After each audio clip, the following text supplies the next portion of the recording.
मध्य प्रदेश की 28 सीटों पर क्या है जनता का मूड और जनता के अनुसार मध्य प्रदेश की इन 28 सीटों पर किसकी बनने वाली सरकार, इस पर आपको कुछ बड़े आंकड़े। क्या ग्वालियर चंबल की जो सीटें हैं वो पलटने वाली हैं बाजी?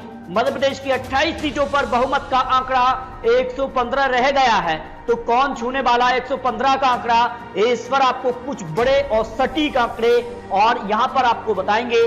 तो 28 सीटों के रिजल्ट के पहले क्या है यहां पर ताजा आंकड़े, आखिर सुपर सर्वे में इन 28 सीटों के लिए किसको कितनी सीट मिलने वाली है, ग्वालियर चंबल जो सीटें हैं वो क्या पलटने वाली हैं बाजी, इस पर आपको कुछ बड़े आंकड़े।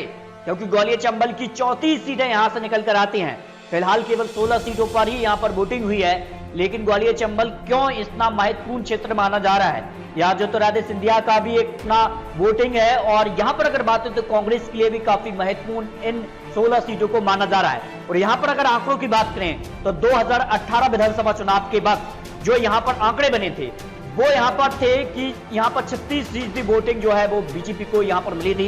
इन 34 सीटों की बात कर रहे हैं हम, 2018 की बात कर रहे हैं, इसके बाद आपको 2020 उपचुनाव के भी आंकड़े दिखाने वाले हैं। और यहाँ पर बात करें कांग्रेस के लिए 43% वोट शेयर मिला था, यानी कहीं ना कहीं जनता कांग्रेस के साथ रही थी ग्वालियर चंबल की, और वो सीटें रही थी जो यहाँ पर निर्णायक रही थी कि कांग्रेस जो सरकार में रही थी वो इन्हीं सीटों के दम पर कांग्रेस ने यहाँ पर 2018 में अपनी सरकार बना पाई थी, क्योंकि यहाँ पर बीजेपी को जमकर नुकसान हुआ था। और बीजेपी की बात करें तो यहाँ पर बीजेपी को सिर्फ इन 34 सीटों में से 6 सीट ही हासिल हुई थी, ये बड़े आंकड़े हैं। और यहां पर बात करें कांग्रेस की तो कांग्रेस को यहां पर 26 सीटें यहां पर हासिल हुई थी इन 34 सीटों में से।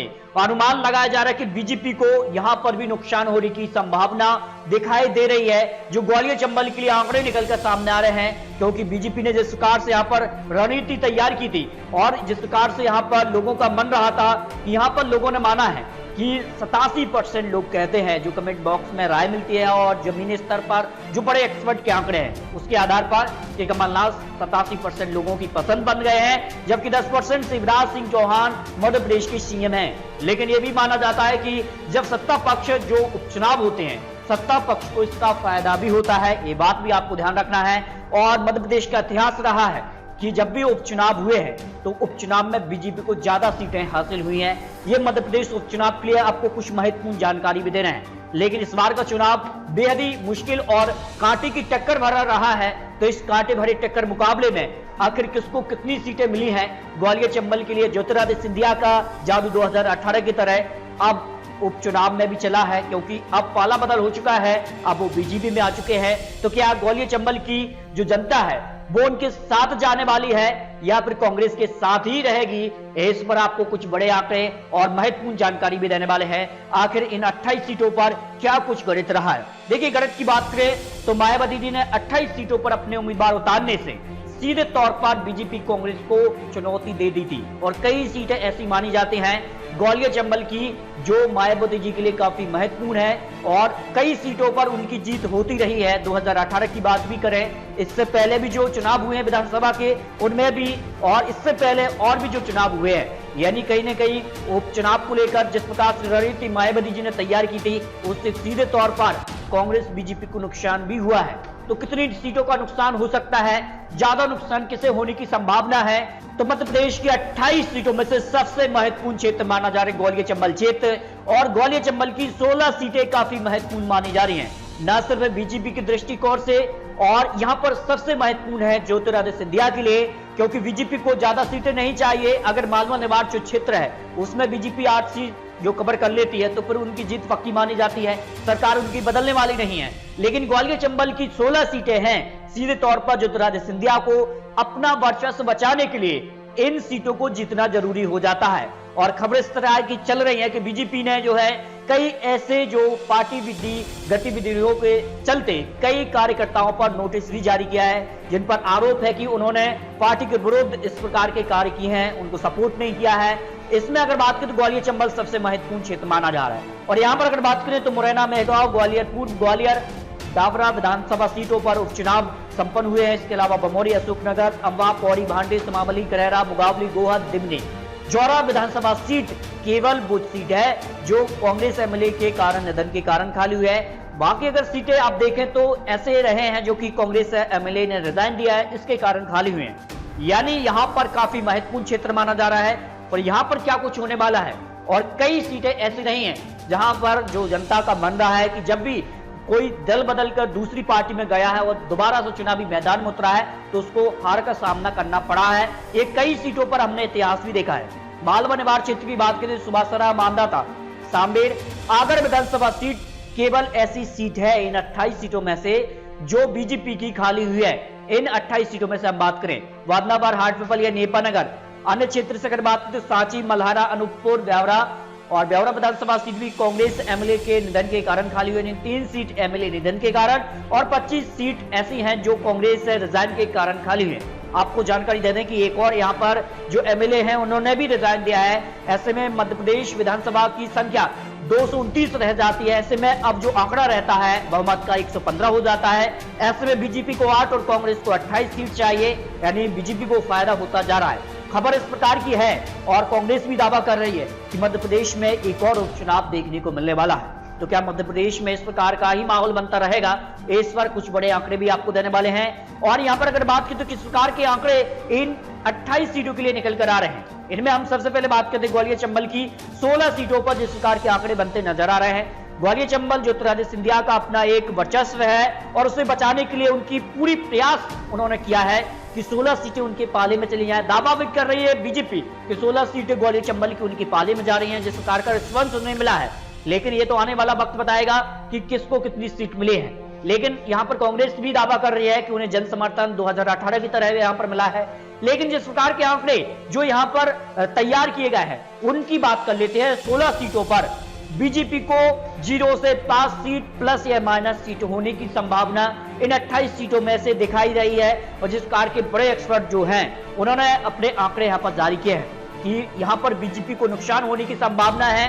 कार्यकर्ताओं ने सपोर्ट नहीं किया बीजेपी को ग्वालियर चंबल में। जिस प्रकार से ज्योतिरादित्य सिंधिया का अपनी जवाब फसली थी डाबरा विधानसभा सीट पर, उससे भी कहीं ना कहीं जिस प्रकार का रिस्पॉन्स जनता ने दिया था कि महाराज आपकी जो आपने कहा है कि 3 नवंबर को जो है वोट कांग्रेस को ही देना है, इस प्रकार का जो उनका भाषण था, उनकी जवाब फसली थी, उससे कहीं ना कहीं रिस्पॉन्स देखने को मिला था। इससे नुकसान होने की संभावना भी जताई गई थी। कांग्रेस को 0 से 9 प्लस या माइनस सीट होने की संभावना है जो ग्वालियर चंबल की क्षेत्र है। लेकिन कुछ सीटें ऐसी भी रही हैं जो बीजेपी के लिए भी काफी महत्वपूर्ण है और बीजेपी उन सीटों पर जीतती रही है। इस कारण से बीजेपी को इतनी सीट दिखाई गई। इसके अलावा मायावती जी भी यहां पर काफी मजबूत स्थिति में है और 0 से 2 सीटें प्लस या माइनस सीट होने की संभावना उनके लिए दिखाई दी है इन 28 सीटों के लिए, जो सटीक आंकड़े निकलकर सामने आ रहा है। अब देखिए मालवा निवाड़ क्षेत्र वो है जो कहीं ना कहीं बीजेपी का काफी भरोसेमंद क्षेत्र रहा है। हालांकि यहां पर 2018 में बीजेपी को नुकसान ही हुआ था। अगर विधानसभा सीट को छोड़ दिया जाए बाकी सभी सीट बीजेपी हार गई थी।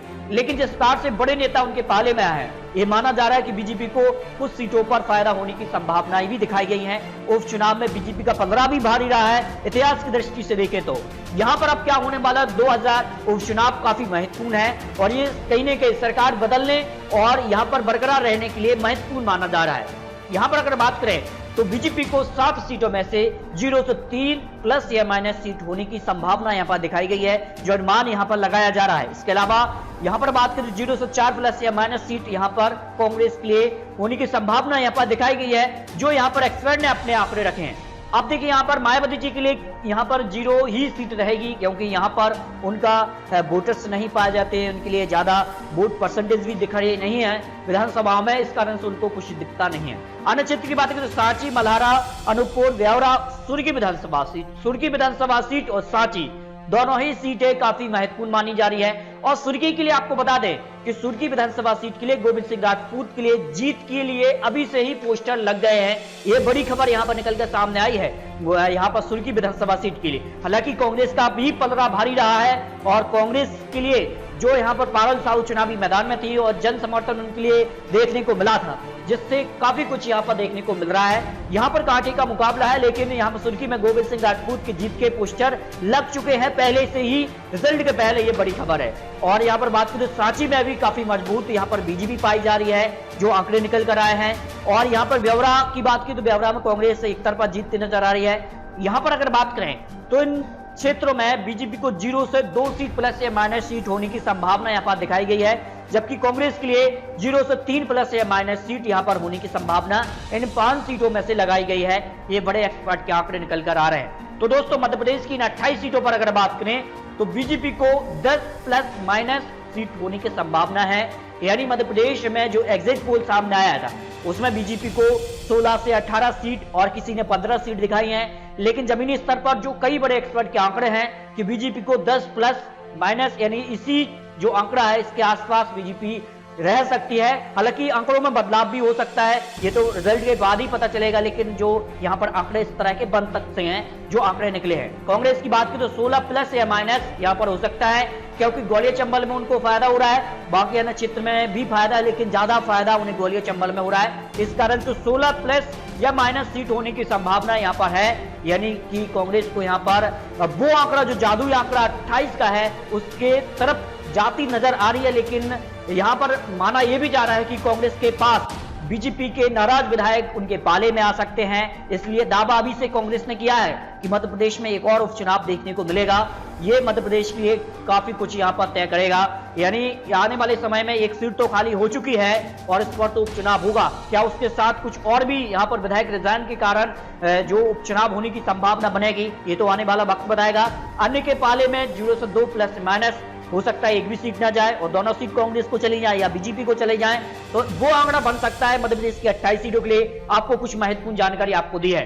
तो दोस्तों, मध्य प्रदेश की सभी 28 सीटों को आपको जानकारी दी है, फिर भी ये बता दी कि अनुमानित जानकारी है, आंकड़ों में बड़ा हेरफेर भी देखने को मिल सकता है। हो सकता है कि कांग्रेस की जो लहर है वो 2018 की तरह 2000 उपचुनाव में भी चल जाए और 28 सीट पाकर वो एक बार फिर से सरकार में भी आ जाए, ये तो अनुमान है। लेकिन कांग्रेस को 28 सीट चाहिए मध्य प्रदेश उपचुनाव जीतने के लिए। जब कांग्रेस की बात करें तो यहां पर काफी मुश्किल नजर आ रहा है। और बीजेपी की बात करें तो बीजेपी को सिर्फ 8 सीट चाहिए इस उपचुनाव को जीतने के लिए। इसके अलावा अगर जो अन्य के समर्थन के साथ अगर बीजेपी यहां पर सरकार की दावा करती है तो फिर एक सीट ही चाहिए बीजेपी को इस उपचुनाव को जीतने के लिए। यानी बीजेपी की राह बिल्कुल आसान नजर आ रही है। और यहां पर अगर बात करें तो ज्योतिरादित्य सिंधिया के लिए ही ये अहम यहां पर कह सकते हैं चुनाव हो जाता है। और दोस्तों, रिजल्ट के बाद कौन कितनी सीटों पर जीता है और एक एक सीट पर आपको बहुत महत्वपूर्ण जानकारी मिलेगी कि कितनी वोटों से जीता है, किस क्षेत्र का विधायक जीता है ज्योतिरादित्य सिंधिया के, कितने यहां पर जो एमएलए रहे हैं वो जीते हैं। महत्वपूर्ण जानकारी आपको बहुत जल्द देने वाले हैं, तो अभी प्लीज चैनल को सब्सक्राइब कीजिए, क्योंकि आपको काफी महत्वपूर्ण जानकारी आने वाले समय में मिलने वाली है। तो अभी चैनल को सब्सक्राइब कीजिए। तो दोस्तों, मिलते हैं और नई जानकारी के साथ, तब तक के लिए जय हिंद, जय भारत।